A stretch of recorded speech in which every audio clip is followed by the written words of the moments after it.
night. In addition to celebrating our seniors, it's a very nice tradition where the alumni will be invited to take part in that senior night ceremony. So just so everybody knows, that is post-game, so plan accordingly. We'll stay up in the press box until that's all finished. But Penn State's on the clock, so I will turn it over to Coach Cole. All right, I come over. I always come over early football season. I get to listen to Coach Tucker, and then basketball season, Coach Izzo, and there's always, there's always a lot of wisdom, and I like it. And Coach D'Antonio, of course, before Coach Tucker, but. And I'll borrow a line from Iz there. I don't like Coach Izzo. I love Coach Izzo, and a lot of the things he was talking about, just hit home, and everybody's got their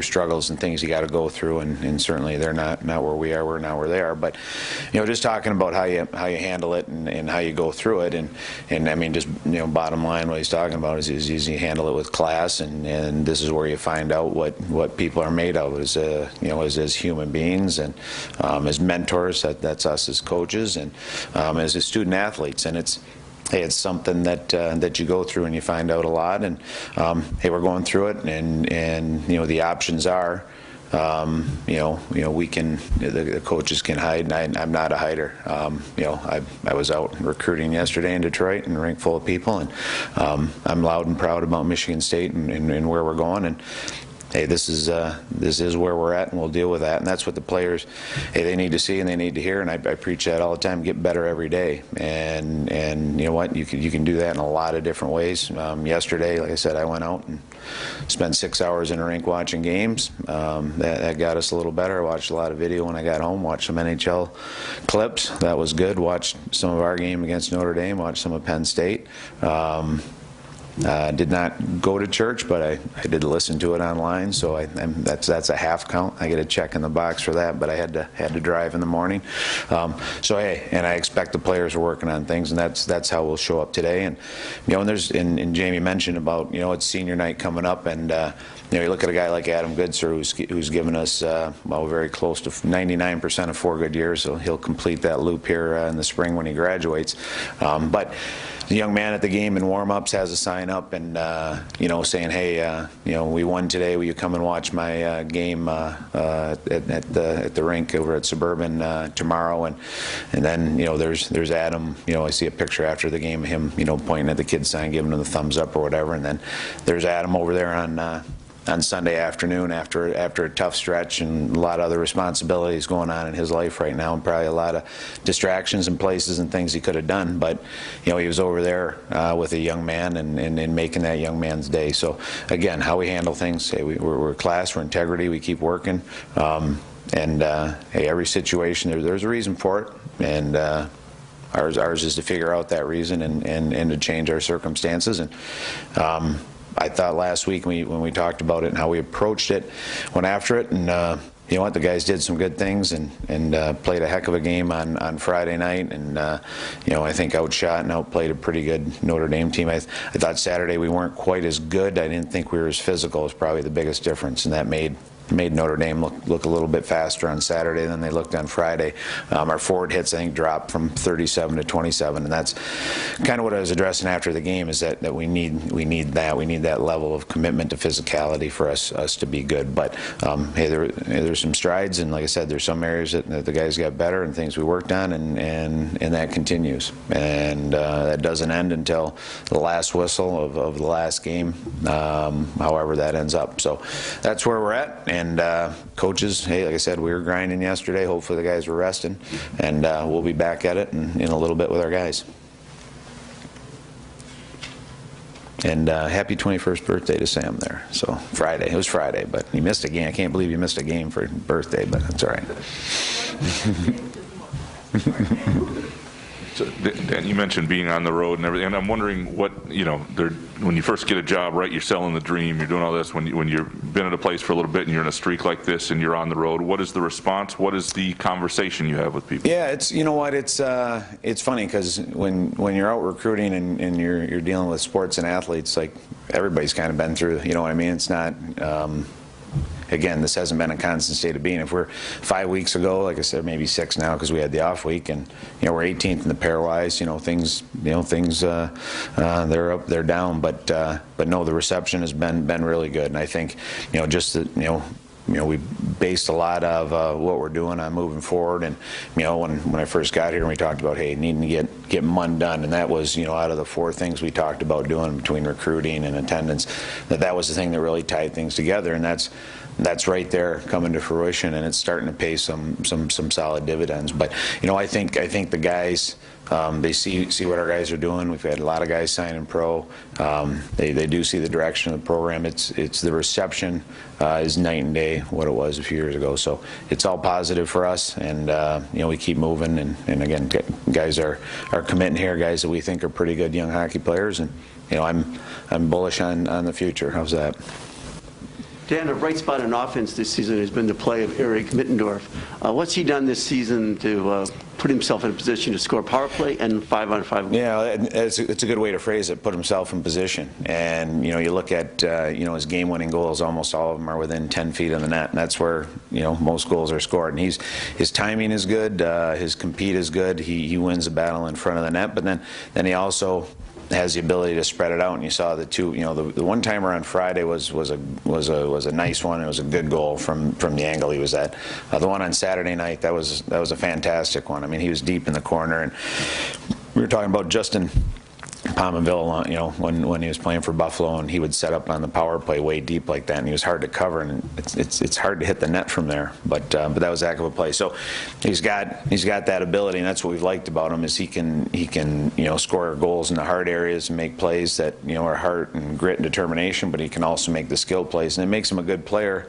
And it was something, he's captain with Chicago last year, and they won the championship in the USHL, and they could play him up in the lineup with real skilled guys, and he would provide some grit, or they could play him down in the lineup with some grinder guys, and he could provide some skill, and that's a unique player, and he's got some good leadership, and so I think, again, probably exactly what you said, is he positioned himself by how he positions himself and how he competes, and he looks to score, so he's done a real nice job. Talking about the seniors, given what the NCAA did about a year and a half ago with the waiver and the pause on eligibility, at what point do you even start having conversations with the seniors about guys who maybe would want to come back? Has anybody approached you about that yet, or is that something? Yeah, it's kind of a later in the horizon kind of thing, because I think a lot of our guys have pro aspirations, and and I think the careers are both draft picks. Dennis, I think he'll sign. Louis already had his 5th year or so, but we'll start some of those, and some of them you've touched on, and you might say, hey, like, keep this in mind, and but yeah, it picks up a little bit kind of right around now, because we're trying to make decisions, and you have your normal recruiting process now you've got the 5th year. Then you've got the COVID year, and all of a sudden we've thrown the transfer portal on top of it. So there's a lot of different timelines that we're working with, and all those can make a huge difference. So, but we're starting. We've worked through it, and we've thought a little bit about it, and but we'll wait and see. And the guys that can sign pro contracts, that's obviously what we want them to do, and I think several of them will do that. Dan, kind of going off of that senior theme, what about just this class in general stands out to you? I believe it's now your 5th senior class that you. Yeah, senior classes, it's it's fun, and college is nice in that sense, and it's different than pro hockey, where you could have a guy for an hour or 10 years, and then they get traded and they're gone, and whereas college, then there's not as much stability as there was a couple years ago in college hockey, just because of the, like I said, the transfer portal. But you spend 4 years with them, and even if they, we have guys come in a little older, they're 19 and 20, so they're closer to being men, but they're not men. And you know what, they mature, and you see it on the ice and off the ice, and it's a great process to go through. And I think that you love seeing them get better as players, and they all want to play pro hockey, and that's great when they get a contract. And a guy like Tommy Apap he's had a bunch of games, and he started in the Coast at the end of last year, and then started there this year, and he's got a bunch of games in the American Hockey League, and you love to see that part of it come. But what you really, I think, as a coach, and you want to see is what they become as men. And at the end of the day, we're teachers and mentors, and the most satisfaction, hey, it's fun winning. I mean, I got a bunch of rings and a safety deposit box, and those are enjoyable to pull out all the time. But what you see out of young men, and when they move on, and just like I said, that story about Adam, I mean, that's, you know, we play hockey, that's something we do, but what we are as men and what they are as young men, that's what's a really fascinating and fun thing to go through. And they move on, and it's a big stage in their life, and it's a, you know, like I said, it's a turning of a pretty big page and a big commitment. They come here, and you know, you don't get traded in college sports. It's a lot different than the locker room in pro hockey, the college hockey one, and that's why there's such an affinity and such a relationship to the university, and that pulls guys back all the time and keeps those classes close together. So, you know, this is just, it's not, I shouldn't say it's not just another group, but it's another group going through that, and you have a certain fondness for all of them. They're all different. They all start at different spots and end at different spots, but when they come out with a degree from Michigan State, that's pretty special.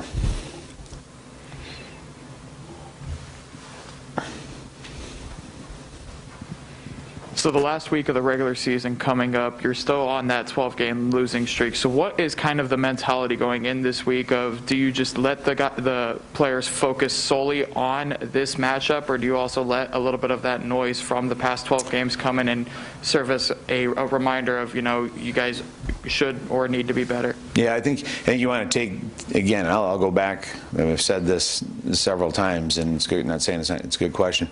You take the lessons, you know, if it was a 12-game winning streak, it'd be the same way. You want to take the lessons from those games and things you're doing well, things you need to do better, where you keep moving. Our part now, not hard, but as coaches, is the mentality part, and that's where you want to be. Hey, learn those things. There's a decent amount of good stuff from last weekend. We'll pull out of that, and you want the guys to be a little ticked. You don't want to forget about, you know, hey, where we're at and not having won in a little bit. So you want a little bit of urgency, you want a little bit of anger, but you also have to start. Hey, there's not a lot we can do about those, but we can do a heck of a lot about Fridays, and that's where you want to start from a mentality. So if angry gets you there, that's fine. If learning a lot moves on, I mean, you should be a little ticked off about it, and I certainly hope they are. But you also have to, like I said, we can't change those. We can change going forward, and that's why, hey, we get working on Penn State here today. Getting this losing streak thing thrown in your face every week. It was 6, and then it was 8, then it's 10, now it's 12. How much would just winning a game help your hockey? Oh, you know, when I first started as a rookie a long time ago, and Randy Carlisle was the older player in the locker room, to put it politely, and a lot of wisdom and a lot of stuff. He was more of a coach, you know, in terms of the way he talked about things, and you know, he's quite a bit older. I mean, there's a reason he was a good coach and did a really good job. But you know, it was one of the things I always remember. He said, "Hey, winning cures an awful lot of problems, and you can play well and lose, and you still don't get, you know, you get none of the benefit of you play lousy and win, and all of a sudden, guys, all right, okay, we can do that." And that's, so, you know, you have to build those victories into the week as we're going through. And like I said, the guys threw a lot at it on Friday night and Saturday, and it wasn't horrible. We needed a few more guys, you know, joining in a little bit earlier. So, like I said, it's close, but you know, there's no column for moral victories, and it doesn't help you. But yeah, winning it cures an awful lot of ills, for sure. You touched on him a little bit in your opening statement, but just what has Adam meant to you in this program since he's? Yeah, you know, Adam's he's a tremendous young man, and he's an East Lansing you know, native, which is always special. And you know, we've had, you know, a lot of guys come through that have grown up around. Or I think he's Okemos. Sorry, I shouldn't say. I don't want to get that confused. But I've known his family forever. You know, I've known his mom and dad since before Adam was born, and so, you know, it was kind of fun following him as he was playing. I wasn't here when he was kind of going through the junior ranks and all that, but you know, follow him as a young player and having the chance to come here. And you know, he brings an awful lot to the team. His leadership. You know, if you go through, you know, I don't have a son, but if I went through the check boxes that I had as a son, you know, what kind of teammate he is, how hard he works. Is he, you know, you don't have to be a great student, but you need to be, you know, a student. That means you're pursuing it. He happens to also be a great student, so you know, that's good. He's great in the community. You know, he's a young man of faith. He you know, treats people the right way. Like, you know what I mean? All those boxes are there, and then on the hockey side, he's been a really good leader for us. He plays hard. He shows up every day, every game. He's focused on the team winning, and he's willing to sacrifice things for himself. And so, like I said, there's not a lot not missing in that young man, and he should be, and his parents should be real proud of the things he's accomplished. But there's a lot more, and that's a young man I'm excited to see in 5, 10, 20 years and see what he's got going on, because I'm sure it's going to be a pretty good adventure for him. Dan, and how many alumni do you expect to be back this Saturday? Oh, and you know what? You had to ask that question, and I did not check today. 50 Yeah, I think. now. Yeah, I should have checked with Barbara before, but. I can also tell you from experience, a lot of them will come out of the woodwork. Oh, I forgot. Some of them will just show up. So yeah, we had a pretty good list. I had a few guys calling today and trying to get the times right and saying that they needed to get back with Lindsay. So, but I think it'll be a pretty good turnout. And it was kind of neat, and I thought it worked well. And I like doing it afterwards as well. I think that gives the guys a little more time to enjoy it. It can just be about us, and you get the other team doesn't have to be involved, which is nice, and for the families and the players, and then with the alumni being there, I think it's a real cool thing. So yeah, looking forward to it. Did they do senior night like they do it now when you played? I don't remember. You know what? They did a little bit, not quite as big a production, but but we did it before the game, if I'm not mistaken. I think you took a quick lap, and then they had all the seniors out there. And what do you remember about your senior night? Anything? We had a lot of hockey left after that. I was kind of ticked off. I just wanted to get on with it, So I'm not. I think when you look back at, I think you have a lot more reflection after 10 or 20 years than you do after 10 minutes after, and we had another home game after that, so it was an odd one. I think we had to sit around a week to see who we played. We ended up playing BC at home, so there really wasn't the finality to it, I guess, but I tend not to. I don't mind them for other people. I don't really enjoy them for myself. I'd rather not do it. So, not a real touchy answer there, but I like our seniors doing it though. It's pretty neat. Dan, how about Lewandowski coming back for that 5th year? Just after a 7-win season and everything that happened last year. What does that sort of mean to you, just about him, perhaps just as a person? Yeah, Louis, he brings an awful lot, and he's been with us since the beginning. He's such a fun young man to be around, and he's real engaging, and he loves the game of hockey, and he loves being around the guys. And having him come back was obviously a real boost, and through. Whatever, January or December 29th or 30th, and was real impactful for us this year, and that was real good. Now, he's at surgery and he's back playing, and I think you could notice just Friday night, just maybe some confidence of some of our play, and he had 15 minutes, which wasn't bad. It was right about where we wanted him, about 5 a period, and I thought Saturday he wasn't quite as good, didn't have maybe as much jump, but hopefully that keeps getting better week after week. But I think he brings a certain confidence to the guys in the team, and you like guys with a little bit of swagger. And Louis is a guy that he might come across as a nice guy, but he's got a pretty good edge to him, and that's something that that I don't want to say it's completely missing in youth, but I think that. The meanness and the hardness maybe is lacking at times, and it's just the way society is now, and the kids don't have to go through much. But he's been through a couple injuries, and he went through it in juniors, and then he got here, and then he had a couple more surgeries, and he's battled through an awful lot and come out on a pretty good side of it. So I've got good hopes for him. He's going to get paid to play hockey after he leaves here, and just hope he can keep her going. But no, I've enjoyed having him around, and he's been a really good leader this year. I think he was good last year, but I think he really elevated it this year, just in terms of how he relates to the other guys, and how he's worked on the ice, and how he's gone through this rehab and got himself back in pretty short time. So there's real impressive in a lot of ways, and we'll miss that young man as well. Any more questions? Neil, you good? All right. Go Green.